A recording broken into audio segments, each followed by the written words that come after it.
Número 27. Um vento moderado acelera uma pedra sobre um plano horizontal XY com uma aceleração constante A igual a 5 metros por segundo ao quadrado na direção I, mais 7 metros por segundo ao quadrado na direção J. No instante t igual a zero, a velocidade é v igual a 4 metros por segundo na direção I. Quais são o módulo e o ângulo da velocidade da pedra após ter se deslocado 12 metros paralelamente em direção positiva do eixo?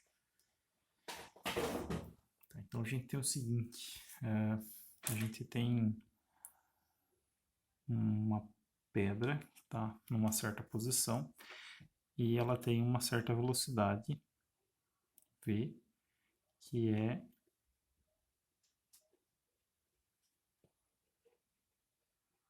de 4 metros por segundo na direção de I. Então isso implica que a gente tem um sistema de referência com um eixo x que é paralelo à velocidade, apesar do meu desenho não ter ficado muito bom. E a gente tem também um eixo y que é perpendicular ao eixo x. Nesse instante, que é em t igual a zero, a gente tem um vetor aceleração que é dado por 5 metros por segundo na direção de I, por segundo ao quadrado na direção de I, mais 7 metros por segundo ao quadrado na direção de J. Então, depois de um certo tempo, essa pedra ela vai ter se deslocado paralelamente à direção x até uma outra posição. Então, vai ter se deslocado 12 metros aqui paralelamente.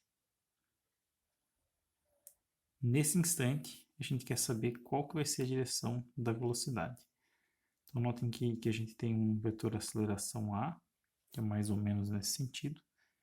E devido a esse vetor aceleração, a gente percebe que, bem, a pedra não vai ficar viajando só na direção paralela a x. Devido à existência de uma componente da aceleração na direção de y, a gente vai ter uma trajetória que vai sofrer uma curva e vai levar a pedra dessa posição até essa outra posição aqui em algum valor de tempo que a gente precisa determinar. Então, na verdade, vai ser chave para a gente determinar qual que é o vetor velocidade que a gente vai ter nessa posição aqui. A gente precisa, para poder determinar esse vetor, qual que vai ser o valor do tempo. Então, como que a gente pode fazer isso? Bem, propriedade dos vetores, né, a gente pode simplesmente separar o movimento em um eixo x e um eixo y. Né? Então, se a gente olhar para o eixo x, a gente percebe que a gente tem algumas informações aqui. A gente tem, em primeiro lugar, que a velocidade em x vai ser 4 metros por segundo. Então, tudo o que multiplica o vetor unitário i vai ser relativo à direção de x. Tudo aquilo que multiplica o vetor unitário j vai ser relativo à direção de y. Então, a gente já sabe que a velocidade em t igual a zero, vou chamar então de v0x, vai ser de 4 metros por segundo. Além disso, a gente sabe também que a aceleração na direção de x é constante, porque esse é um vetor constante, né? A gente não tem nenhuma dependência no tempo para ele. Ele vai ser de 5 metros por segundo ao quadrado. Outra informação que a gente tem é que existe um ΔX que é de 12 metros. Né? Então, depois que a pedra anda paralelamente à direção de x 12 metros, a gente quer saber o que está acontecendo. Então, se a gente olhar para esses dados, a gente percebe que, na verdade, eles são um movimento de aceleração constante na direção de x. Então, a gente pode descrever, por exemplo, que ΔX vai ser igual à velocidade inicial em x vezes o tempo, mais a aceleração em x vezes o tempo ao quadrado, dividido por 2. Então, se a gente substituir esses valores aqui, a gente vai ter o quê? 12 metros, que vai ser igual à velocidade inicial em x, que é 4 metros por segundo, vezes t, mais a aceleração, que são 5 metros por segundo ao quadrado, que multiplica t ao quadrado dividido por 2. Então, tirando as unidades aqui para ficar uma coisa mais compacta, a gente pode reescrever essa equação como sendo 2,5 t ao quadrado mais 4t menos 12 igual a zero. Então, notem que quando a gente precisa resolver equações de segundo grau, é mais interessante que a gente substitua os números, né? Então, se a gente fizer isso e resolver essa equação de segundo grau, a gente vai obter duas raízes. Uma delas vai ser negativa, mas a gente está interessado na raiz positiva, que vai ser 1,5323. Pensando lá nos algoritmos significativos, a gente vai perceber que todos os dados têm 3 algoritmos significativos. Então, nosso resultado também tem só 3 algoritmos significativos. Agora, com o tempo, fica fácil a gente determinar quais vão ser os valores da velocidade em x e em y depois que se passou esse tempo de 1,53 segundos, né? Então, se a gente olhar lá para a velocidade em x, a gente vai ter o quê? V0x mais a aceleração em x vezes o tempo. Isso vai ser igual a V0, que é 4 metros por segundo,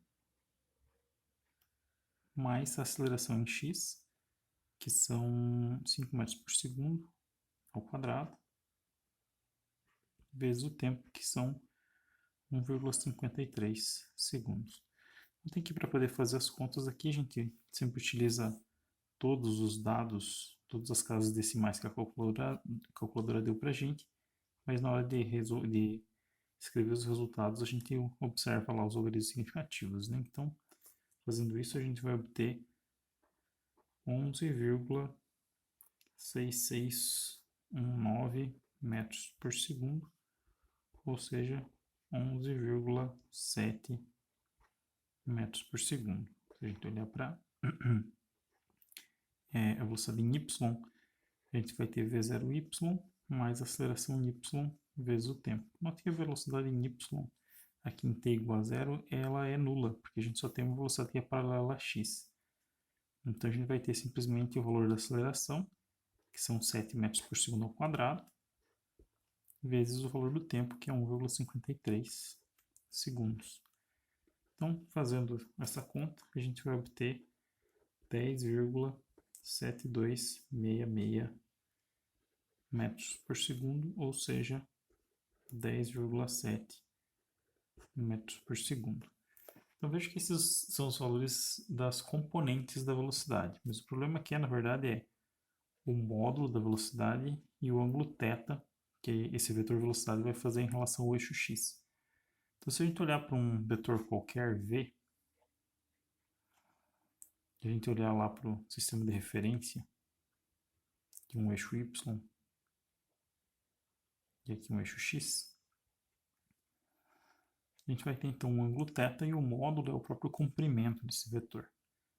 Então a gente pode utilizar lá as relações do triângulo retângulo para poder verificar qual vai ser o módulo desse vetor, ou seja, o comprimento dele. Porque vejam, a gente tem essa distância aqui, isso é velocidade em y. A gente também tem essa distância aqui que é a velocidade em x. Então, através do teorema de Pitágoras, a gente tem que o módulo, que é essa distância aqui, ao quadrado, vai ser igual a Vy ao quadrado mais Vx ao quadrado. Que a gente pode escrever, então, como V igual a raiz quadrada de Vx ao quadrado mais Vy ao quadrado. Então, fazendo essa continha aqui, a gente vai obter... não fiz a conta. Deixa eu ver qual que é o valor.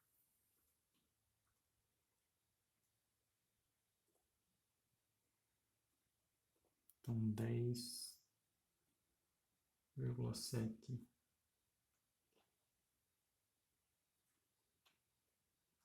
ao quadrado mais 11,7 ao quadrado para 251, tirando a raiz quadrada,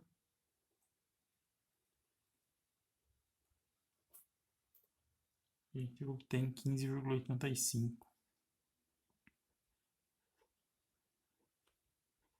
metros por segundo, ou 15,9, né?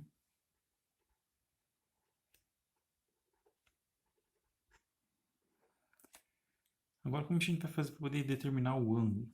Se a gente lembrar lá das relações trigonométricas, a gente sabe que a tangente do ângulo θ ela é definida como sendo o cateto oposto dividido pelo cateto adjacente. O cateto oposto aqui vai ser Vy, e o cateto adjacente vai ser Vx. Então, a gente obtém que a tangente do ângulo θ vai ser igual a Vy sobre Vx. A questão é que a gente precisa determinar o valor de θ, porque Vy e Vx são conhecidos. Então, o que a gente pode fazer? Se a gente pensar na função trigonométrica inversa da tangente, então veja, a gente tem lá o grupo dos valores de θ. E a gente tem uma função que nos dá a tangente. Ela vai dar o grupo de valores da tangente. Essa função, que leva de θ até a tangente, é a função tangente. Mas existe uma função inversa, que pega valores de tangente e nos dá de volta os valores de θ. Então, essa função ela é chamada de arco tangente. Então, ela toma um valor numérico, vou chamar aqui de x, por exemplo, e ela devolve qual é o valor do ângulo. Então, se a gente pegar e utilizar a função arco tangente dos dois lados aqui, o que a gente vai ficar? Vai ter o arco tangente da tangente de θ, que vai ser igual ao arco tangente de Vy sobre Vx. Só que veja aqui, arco tangente da tangente, eu estou pegando θ, estou calculando a tangente e depois estou calculando de volta o θ. Então, na verdade, essa função aqui cancela com essa, porque elas são funções inversas. Então, eu tenho que θ é igual ao arco tangente de Vy sobre Vx, que vai me dar, então, o ângulo de 42,60 ou 607 graus. Ou, usando três algoritmos significativos, 42,6 graus. É interessante notar que essa trajetória aqui, que leva desse ponto ao ponto no futuro, né, 1,53 segundos depois, para a gente poder determinar a forma dela, a gente tem que usar uma equação paramétrica, né? Que veja que x, y, eles representam as coordenadas espaciais. Então, eu tenho uma expressão que eu posso escrever para a posição em x, vou escrever aqui no cantinho, e x de t vai ser igual, como é um movimento com aceleração constante, que é o que a gente utilizou aqui, né? A gente vai ter lá, deixando as unidades de lado, a gente vai ter a seguinte expressão, que vai ser 4t mais 2,5t ao quadrado. Para y de t, a gente vai ter simplesmente 4,5t ao quadrado. Então, se a gente fizer um gráfico, considerando aqui que a componente em x é dada por essa expressão do tempo, e a componente em y é dada por essa expressão do tempo, vai perceber, pensando que a origem esteja na posição do corpo em t igual a zero, uma trajetória que ela vai começar com uma velocidade só praticamente na direção do eixo x, mas depois ela faz uma curva e passa num tempo longo a se comportar como se fosse uma reta. Então, a gente tem uma curvatura e depois uma função que é praticamente uma reta.